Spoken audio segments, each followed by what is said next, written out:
आपल्या लॉजवर बोलावून महिलेशी जबरदस्ती केल्याप्रकरणी माजी महापौर मनोहर सपाटे याच्यावर फौजदार चावडी पोलीस ठाण्यात विनयभंगाचा गुन्हा दाखल झाला आहे। याबाबत 45 वर्षीय पीडितेने गुरुवारी फिर्याद दिली आहे। ही घटना मंगळवारी सायंकाळी 5 ते 6 दरम्यान घडली। दरम्यान या घटनेचे स्टिंग पीडित महिलेने केले आहे, अशी माहिती सूत्रांनी दिली। सूत्रांच्या माहितीनुसार पीडित महिला ही पुण्याची राहणारी आहे। ती कोर्ट कामासाठी सोलापुरात येत होती, तेव्हा ती सोलापुरातील शिवपार्वती लॉजवर राहत होती। तेव्हा पीडितेची ओळख आरोपी सपाटे याच्यासोबत झाली।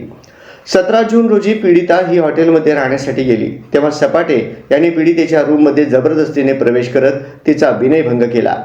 त्यानंतरही सपाटे यांनी पीडितेला वारंवार फोन करून त्रास दिला, तसेच वारंवार संबंध ठेवण्यास आग्रह धरला।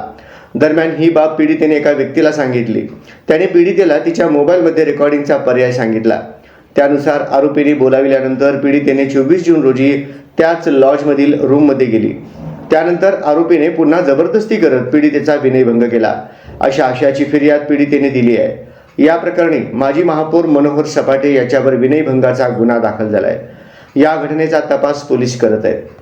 मनोहर सपाटे याच्यावर BNS कलम 74, 75 आणि 78 कलमांतर्गत गुन्हा दाखल झाला। गुन्हा सिद्ध झाल्यास याप्रमाणे शिक्षा होऊ शकते। कलम 74, एखाद्या महिलेच्या विनयभंगाच्या उद्देशानं तिच्यावर हल्ला करणे किंवा गुन्हेगारी बळाचा वापर करणे, कमीत कमी 1 वर्ष ते जास्तीत जास्त 5 वर्षापर्यंत कारावासाची शिक्षा। कलम 75, शारीरिक संपर्क आणि अवांछित स्पष्ट लैंगिक इच्छा, लैंगिक लाभांची मागणी किंवा विनंती, महिलेच्या इच्छेविरुद्ध पोर्नोग्राफी दाखवणे, 3 वर्षापर्यंतच्या सक्त मुद्रेची शिक्षा किंवा दंड किंवा दोन्ही शिक्षा होतील। कलम 78, जर कोणी एखाद्या महिलेचा पाठलाग करत असेल किंवा तिच्याशी वारंवार संपर्क साधण्याचा प्रयत्न करत असेल तर पहिल्यांदा गुन्हा करताना 3 वर्षापर्यंतची शिक्षा आणि दंड, पुन्हा गुन्हा केल्यास 5 वर्षापर्यंतची शिक्षा आणि दंड होऊ शकतो। यापूर्वी सुद्धा एका शिक्षिकेने गैरफायदा घेऊन सपाटे यांनी सतत लैंगिक अत्याचार केल्याची फिर्याद फौजदार चावडी पोलिसात दाखल केलेली होती, परंतु पोलिसांनी त्या प्रकरणात तपास पूर्ण करून पुरावा मिळून येत नसल्याचा अहवाल न्यायालयात दाखल केलेला होता।